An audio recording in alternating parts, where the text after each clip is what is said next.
Doctor Sarika Singhania का नमस्कार। माँ का यूं चले जाना। रविवार की सुबह थी। रविवार यानी रिलैक्सिंग डे। मैं आराम कुर्सी पर बैठ लॉन में गुनगुनी धूप का आनंद ले रही थी। अखबार पढ़ रही थी। मेरे पति खेलने गए हुए थे। तभी मेरी छोटी बिटिया दौड़ते हुए आई और उसने मुझे अपना फोन थमाया। बोली, मम्मी, मामी जी कब से आपको फोन लगा रही है। मैंने फोन लिया। फोन पर मेरी भाभी थी। वो बहुत घबराई हुई थी, रुआसी हो रही थी। उन्होंने मुझे कहा कि दीदी, मम्मी की तबीयत बहुत खराब है, आप जल्दी आ जाओ और अपना फोन अपने पास रखा करो। मेरे हृदय में धुकधुकी उठ गई। मैंने तुरंत अपने भाई को फोन लगाया। उसने बोला, माँ आज सुबह तक तो बिल्कुल ठीक थी, अचानक उन्हें चक्कर आया, हम हॉस्पिटल लेकर गए, तब तक वो कोमा में जा चुकी थी। डॉक्टर्स ने बोला कोई उम्मीद नहीं है, इन्हें घर ले जाओ, तू जल्दी आ जा। मैंने भाई को कहा, मेरा डायलिसिस ड्यू है, मैं आज तो नहीं आ सकती हूँ। तो बोला वैसे भी कोई उम्मीद नहीं है, हम तेरा वेट करेंगे, माँ को एक दिन वेंटिलेटर पे रख देते, तो आज डायलिसिस कराकर कल आ जाना।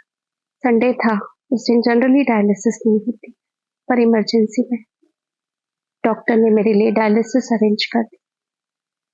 डायलिसिस कराते कराते मेरे मन में यही विचार चल रहे थे कि माँ अचानक जाने की तैयारी कर रही, बिना मुझे कुछ बोले, बिना कुछ कहे।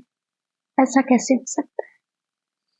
बार बार मेरी आंखों के सामने माँ का वो विकल चेहरा याद आ रहा था। मेरी आंखों के सामने माँ का वो चेहरा बार बार घूम रहा था जब मैं उन्हें एयरपोर्ट छोड़ने गई थी।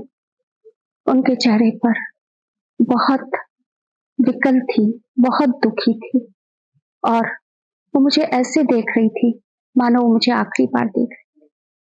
और शायद वो ये जानती थी उस वक्त जो सचमुच मुझे आखिरी बार देख रही।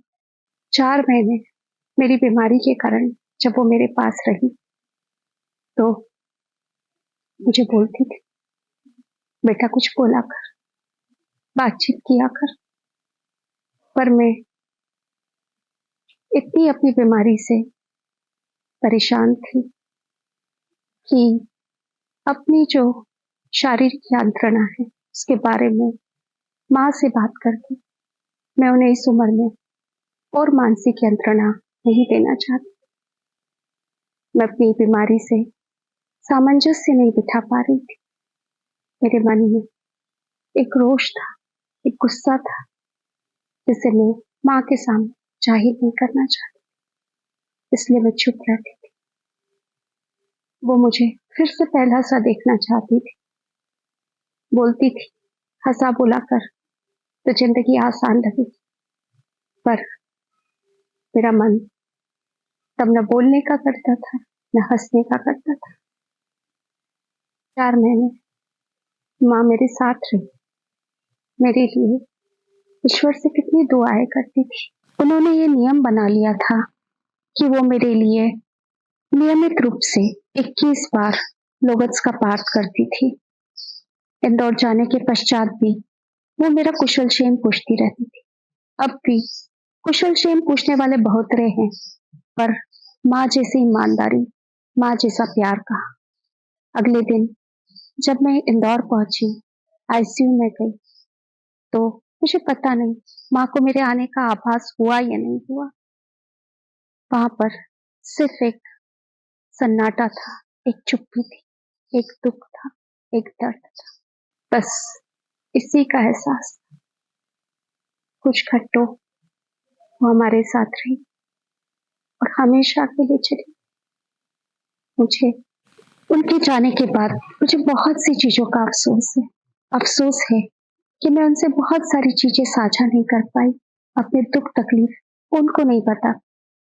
केवल इस वजह से नहीं कि मैं उन्हें इस उम्र में अपने दुख तकलीफ बताकर मानसिक यंत्रणा नहीं देना चाहती, पर कहीं मेरे मन में ये भी था कि अब मैं बड़ी हो गई, अपने दुख तकलीफ खुद झेल सकती हूँ, अपने तक सीमित रख सकती, पर हम कितने भी बड़े हो जाए हमारे माँ बाप के सामने हम बच्चे ही रहते हैं। हम उन्हें अपने दुख तकलीफ नहीं बताते हैं, चाहे निकट रहे चाहे दूर रहे, पर हमारे दुख तकलीफ का उन्हें एहसास हो जाता है और हमारा नहीं बताना उनको और तकलीफ देता है। इस चीज का अफसोस हमेशा रहेगा कि जीवन के आखिरी वक्त वो जो मेरे साथ रहे, तो मैंने उनसे कई बात जो मैं अब साझा करना चाहती थी उनके साथ साझा। जब हम बड़े हो जाते कुछ अचीव कर लेते तो हमारे अचीवमेंट्स के सामने हमें हमारे माँ बाप छोटे लगने लग जाते, जबकि माता पिता ही होते हैं जिनकी महती भूमिका होती है हमें इस स्टेज तक पहुंचाने के लिए, हमारे अचीवमेंट्स के पीछे। अगर वो मुझे पढ़ाते लिखाते हैं तो शायद आज मैं जहाँ हूँ वहाँ नहीं पहुंच पाती। हमें यूं लगता है कि हमारे माँ बाप अमर हैं, हमें उनकी मृत्यु के बारे में सोचते ही नहीं है, पर मृत्यु तो अवश्य भावी है, अंततः होनी है। और जब वो हमारे साथ नहीं रहते हैं तो अंत में सिर्फ एक अफसोस रह जाता है कि हम अपनी ग्रेटफुलनेस, अपना प्यार अपने माँ बाप को दिखा नहीं सके, दे नहीं सके। तो माता पिता को भी उसी तरीके से, निर्बाध तरीके से प्यार कीजिए जैसे अपने बच्चों को करते हैं। उसी निर्बाध तरीके से अपने माँ बाप को प्यार करें। वो जब तक हमारे साथ, उनको सर आंखों पर बिठाए। धन्यवाद।